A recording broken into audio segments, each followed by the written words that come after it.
ये कहानी है एक छोटे से गांव हरिपुर की, जहां पर एक बहुत ही खूबसूरत लड़की नीलम रहा करती थी। नीलम अपने पिताजी और अपने भाई के साथ रहा करती थी। उनके पास एक छोटा सा जमीन का टुकड़ा था, जहां पर वो तीनों दिन रात काम करते और बड़ी मुश्किल से अपना पेट पाला करते थे। उनका बाप बहुत ही गरीब आदमी था। उनका बड़ी मुश्किल से गुजारा होता था। एक दिन जोगिंदर अपने बच्चों से कहता है, बच्चों, तुम दोनों कितनी मेहनत करते हो। मुझे ये देखकर बहुत दुख होता है। मैं तुम्हारा पिता हूँ, लेकिन मैं आज तक तुम दोनों के लिए कुछ भी नहीं कर पाया। मुझे बहुत दुख है इस चीज़ का। ये आप कैसी बातें कर रहे हैं पिताजी? ऐसी कोई बात नहीं है। आपने हमारे लिए बहुत कुछ किया है।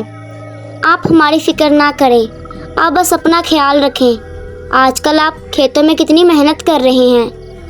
हाँ, मेहनत तो बहुत कर रहा हूँ, लेकिन लगता नहीं कि इस मेहनत का कुछ फ़ायदा होगा। क्या? मगर ऐसा क्यों पिताजी? आप ऐसा क्यों कह रहे हैं? अरे बच्चों, इस साल बारिश होने के बहुत ज़्यादा अनुमान थे, तो इसलिए मैंने धनलाल सेठ के पास जाकर थोड़े से पैसे उधार भी ले लिए थे। मैंने सोचा था कि अच्छी बारिश होगी तो फसल तो अच्छी होगी ही। 5,000 उधार लेने के बाद मैंने अच्छे बीज और खाद खरीद लिए थे। मैंने सोचा था कि जब फसल अच्छी होगी तो धनलाल सेठ को उसके पैसे वापस कर देंगे, लेकिन इस साल तो बारिश होने के कोई इम्कानात नज़र ही नहीं आ रहे। अपने पिता की ये बात सुनकर दोनों बच्चे चिंता में आ जाते हैं, लेकिन रचना माहौल को संभालते हुए कहती है, अरे अभी तो बरसात का मौसम शुरू हुआ है पिताजी। आप देखना कि बारिश आ ही जाएगी और सब अच्छा होगा और हमारी फसल भी अच्छी होगी। आप बिल्कुल भी चिंता ना करें।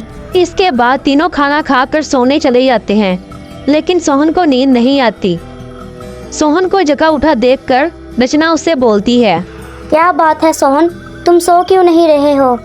दीदी, आपने पिताजी को तो समझा दिया कि इस साल बारिश हो जाएगी और सब ठीक हो जाएगा, लेकिन ये तो आप भी अच्छे तरह से जानती हैं कि इस साल ऐसा कुछ भी नहीं होगा। याद नहीं है क्या, रेडियो में हमने सुना था कि इस साल बारिश बहुत ही कम होगी। हाँ याद तो है, लेकिन पिताजी इतना चिंता में थे कि मुझे समझ ही नहीं आई कि मैं क्या कहूँ, इसलिए मैंने ऐसा कह दिया। और तुम्हें भी मैं यही कहना चाहूँगी कि जो अभी तक हुआ ही नहीं उसकी फिक्रमंद होने की क्या ज़रूरत है। और हमारा कौन सा इतना बड़ा खेत है कि हमें बहुत सारा पानी चाहिए। हमें जितना पानी चाहिए उतनी बारिश तो हो ही जाएगी। ऐसा तो नहीं है ना कि बारिश होगी ही नहीं, बस ये है कि बारिश थोड़ी कम होगी। फिर रचना सोहन को भी समझा देती है। रचना बहुत ही समझदार लड़की थी। अपनी माँ के गुजरने के बाद रचना में बहुत सारी समझदारी आ गई थी। धीरे धीरे वक्त बीत जाता है। हल्की फुल्की बारिश होती है। जितना जोगिंदर ने सोचा था उतना तो नहीं, लेकिन उससे कम मुनाफा होता है। धनलाल सेठ की उधारी चुकाने और घर का खर्च चलाने के पैसे तो आ ही जाते हैं। फिर जोगिंदर और सोहन सेठ के पास जाते हैं। जब वो सेठ के पास से वापस आते हैं तो वो कुछ परेशान दिखाई दे रहे होते हैं। उनको परेशान देखकर रचना उनसे कहती है, अरे क्या हुआ आप दोनों को? आप दोनों इतने परेशान क्यों नज़र आ रहे हो? आखिर बात क्या है? अरे कहाँ से लाऊंगा मैं 25,000 रुपये? अगर मैं सब घर बार बेच भी दूं तब भी मैं 25,000 नहीं ला पाऊंगा। पहले तो मैं किसी न किसी तरह से अपने बच्चों का पेट पाल रहा था। रचना को अपने पिताजी की बातें समझ में नहीं आती। वो सोहन से पूछती है, सोहन, ये पिताजी किस 25,000 की बात कर रहे हैं? दीदी, पिताजी ने धनलाल सेठ से 5,000 रुपए नहीं 25,000 रुपए उधार लिए थे। क्या? 25,000? अरे नहीं, ये तो बहुत बड़ी रकम है। मैंने तो खुद गिने थे, सिर्फ 5,000 रुपए थे, ना कि 25,000। हाँ दीदी, पिताजी भी ऐसा ही कह रहे हैं कि इन्होंने 5,000 रुपए लिए हैं, लेकिन सेठ कह रहा है कि पिताजी ने 25,000 रुपए उधार लिए हैं। सेठ ने हमें वो कागज भी दिखाए हैं जिन पर पिताजी के नाम के आगे 25,000 लिखा हुआ है और पिताजी का अंगूठा भी लगा हुआ है। अब सेठ हमें उनसे 25,000 रुपए मांग रहा है और वो भी बहुत जल्द से जल्द, वरना वो हमारा खेत हड़प लेगा। रचना ना आओ देखती है ना ताओ और सीधा सेठ के घर पहुंच जाती है। सेठ के घर के पास पहुंचने के बाद उसे कुछ आवाजें सुनाई देती हैं और वो वहीं रुक जाती है।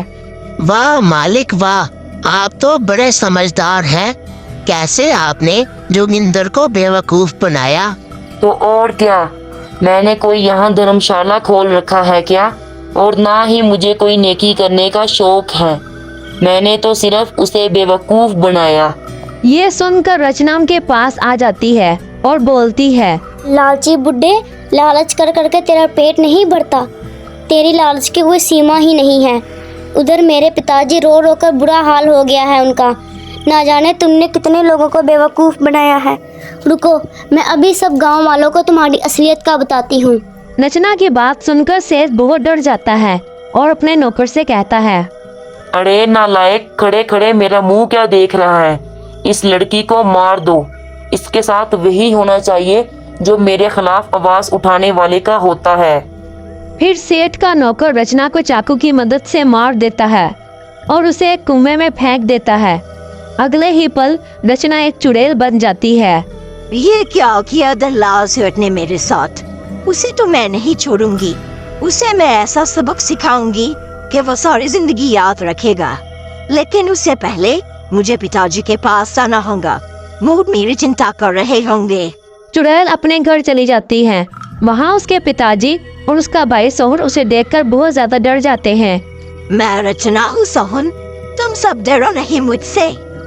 बेटा रचना, नहीं नहीं, तुम्हें ये सब क्या हो गया है? तुम्हारा ये हाल किसने किया है बेटा? उसी दलाल ने पिताजी, उसी ने मेरा ये हाल किया है। फिर चुड़ैल सारी बात अपने भाई और अपने पिताजी को बताती है। सारी बात सुनकर उसके पिताजी और भाई बहुत दुखी होते हैं। फिर चुड़ैल उनसे कहती है, बस अब और नहीं, उसके बापू का घड़ा भर चुका है। मैं उससे अपना और आपका बदला लेने जा रही हूँ। कल का जब सूरज निकलेगा तो सब अच्छा हो चुका होगा। ये मेरा आपसे वादा है। फिर इतना कहकर चुड़ैल वहाँ से चली जाती है। चुड़ैल सेठ के घर जाती है। वहाँ उस सेठ और उसकी बीवी चाय पी रहे होते हैं। उनको देखकर चुड़ैल बोलती है, अरे वाह, गरीबों के पैसे लूटकर तुम दोनों तो बहुत मजे कर रहे हो। चुड़ैल को देखकर धनलाल और उसकी बीवी बहुत ज्यादा डर जाते हैं। अरे ये चुड़ैल कहाँ से आ गई जी? अब तो ये हमें मार डालेगी। कौन है तू और हमसे क्या चाहती है? मैं रचना हूँ जिसे तुमने आज ही मारा है। मैं तुमसे अपना बदला लेने आई हूँ। हाय, इसका मतलब ये हमें मारने आई है। अब तो ये हमें नहीं छोड़ेगी। अरे हमें कोई बचाओ हमें इस चुड़ैल से। फिक्र मत कर, तेरे पास जो इतना सोना है आज उसकी वजह से तेरी जान बच जाएगी। चुड़ैल की बात सुनकर सेठ हैरान हो जाता है और डरते डरते चुड़ैल से पूछता है, क्या सोना? मैं कुछ समझा नहीं, तुम क्या कह रही हो? तुम्हारा ये सारा सोना मुझे चाहिए, वरना मैं तुझे मार डालूंगी। लालची सेठ को ये बात गवारा नहीं थी कि इसका सारा सोना चुड़ैल ले जाए, लेकिन सेठ की बीवी राजी हो जाती है सोना देने के लिए। अरे ओ लालची आदमी, यहाँ बात जान पे बनी हुई है और अभी भी तुम्हें सोने की पड़ी हुई है। जल्दी से सारा सोना चुड़ैल को दे दो, वरना वो तुम्हें बाद में मारेगी। सबसे पहले तुम्हें मैं ही मार डालूंगी। सेठ को ना चाहते हुए भी अपना सारा सोना चुड़ैल को देना पड़ता है। चुड़ैल सोना लेकर अपने पिताजी के खेत में पहुंच जाती है और हंसते हुए खुद से कहती है, क्या कहा था उस सेठ ने कि मेरे पिताजी के खेत में कोई सोना नहीं उगने वाला? इसे तो मैं बताऊंगी। फिर चुड़ैल सारा सोना जमीन पर रख देती है और उस पर कोई जादू करने लगती है। फिर वो सारा सोना जमीन के अंदर समा जाता है। अगला दिन फसल काटने का दिन था। फिर जोगिंदर और उसका बेटा खेतों में आ जाते हैं, लेकिन वो ये देखकर बहुत हैरान हो जाते हैं कि खेत में गेहूं की बजाय सोना उगा हुआ था। तभी वहाँ पर चुड़ैल आ जाती है। चुड़ैल को देखकर वो दोनों सारी बात को समझ जाते हैं। हाँ सोहन, ये सब मैंने ही किया है। अब तुम दोनों हंसी खुशी से रहना।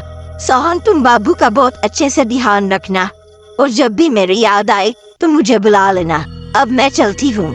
इतना कहकर चुड़ैल वहाँ से चली जाती है और जोगिंदर और उसका बेटा अपना जीवन पूरी सम्मानता के साथ गुजारने लगते हैं।